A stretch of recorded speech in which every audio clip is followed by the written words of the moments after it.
Hello guys, ako si Phil, your balloon artist diri sa Davao. So in this video guys, tudloan ta mo unsaon pagbuhat og balloon bouquet. So first gibuhat na ko ang base and then karon naga-twist ko og 12 inches na balloon. Himuon na ko siyang upat ka buok.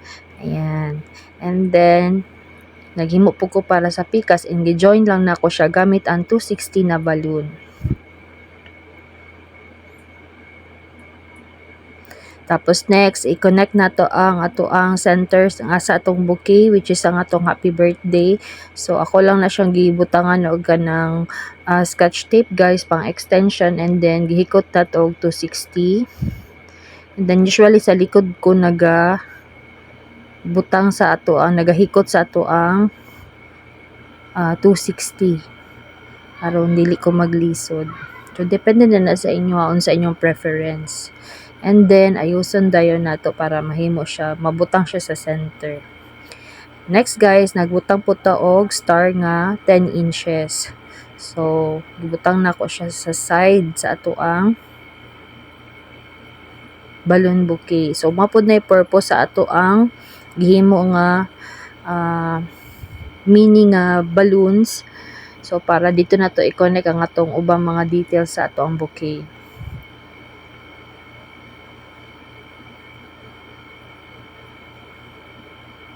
So, kani siya guys is nag-request si client og Kurumi, My Melody, and Hello Kitty nga theme sa isa ka bouquet mo na siya. Tulo ka book characters. So, sa pikas atong ibutang si My Melody. So, same process lang guys. Ako siyang gi-sketch tipan para na extension and then gihikot og 260. So, gamit ang 260. So, para elastic siya, dali lang siya itaod. Ayan. So, usually guys, pag ato na siyang mahikot, magduko usahay ang character. So, kung ginabuhat ana, magamit ta og glue gun. So, para facing gyud ang atong character. Facing siya sa front. Ayan, dili siya magduko. So, naggamit ta og glue gun.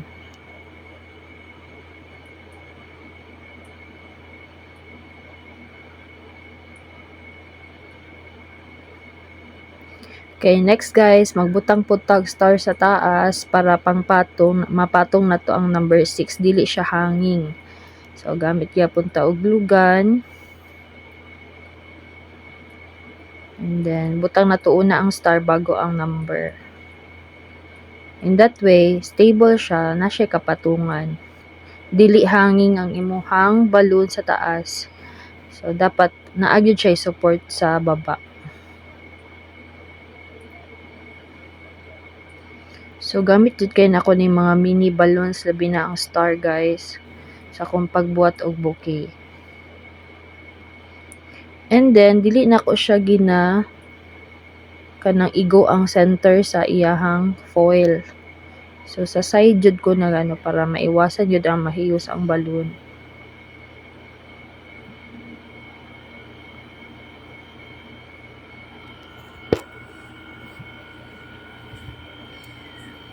And then next, ako ang ibutang si Hello Kitty. So, magbutang na po kog another star sa side, sa pika side, para naay kasandigan si Hello Kitty. So, dili siya hanging. Dili siya maglaylay, inig alsa-alsa. Ayan, so nalibog pa ko guys kung asa na ko siya ibutang, left ba or right. Pero, I decided na dapat siya sa 6 para dili kayo hawang ang sa may number 6.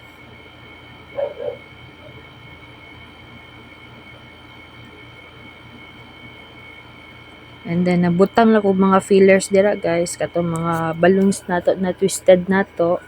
And then nagbuhat na pod ko og flowers. Ayan, so dali lang magimo flowers guys. So ayan, mag-twist lang ka, same size, unom ka petals na siya. So, ang technique sa para dili siya mubuto is inig-inflate nimo, i-release nimo og ang hangin. So, dapat dili siya overinflated ang imong 260 or long balloon. Ayan. So, actually guys, sa nagsugod pa ko, dili pa yun kay ko ingon nga, pabutuhan yun pod kog balon. Pero kadugayan, masanay na pod, kabalo na kaunsaon pag-adjust. Bura na ranag sa pagluto guys. Kadugayan, maano ra nimo ang timpla. So, mo nakanindot lang aning balon kay ma-adjust ra pod nimo siya. Ayan, then imo din siyang i-arrange na plaster siya. And then, para mahimo yun siyang flower guys, butangan po na to og 5 inches, nagamit ko dirag 5 inches na pastel yellow nga balloon. So, muna siya ibutang sa center. So, sa pagdikit ani guys, usually akong ginagamit gapon is glue gun. Pero, syempre, kailangan imo pong i-estimate nga. Dili pod kay siya sobra kainit, dili ra pod siya kanang bugnaw na pod. So, tama-tama lang yun nga para dili mabuto imong balon, budikit pod siya. So di kay maklaro sa camera no, pero ako na siyang ginabutangan og 5 inches, gi-inflate lang gamay, gibilinan lang, gi-release ang hangin niya, gibilinan lang gamay para cute lang ang yang round lang siya, small round lang para sa center. And then ako dahil gi-plaster. Ayan.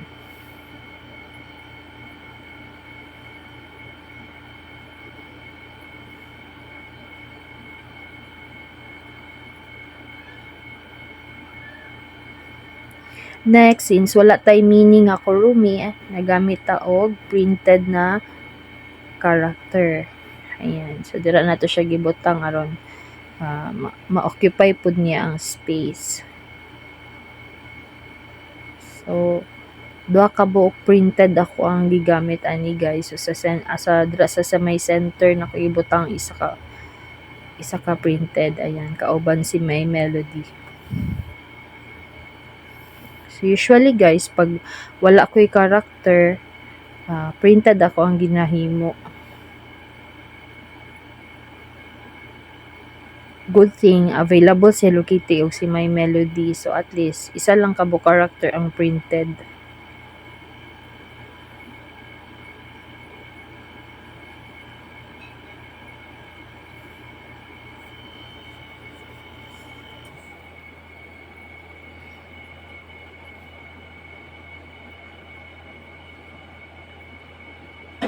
And as you can see, sa may right side is medyo nice space na bakante.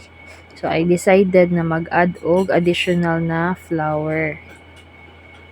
Ayan, gamit gyapon ang glue gun.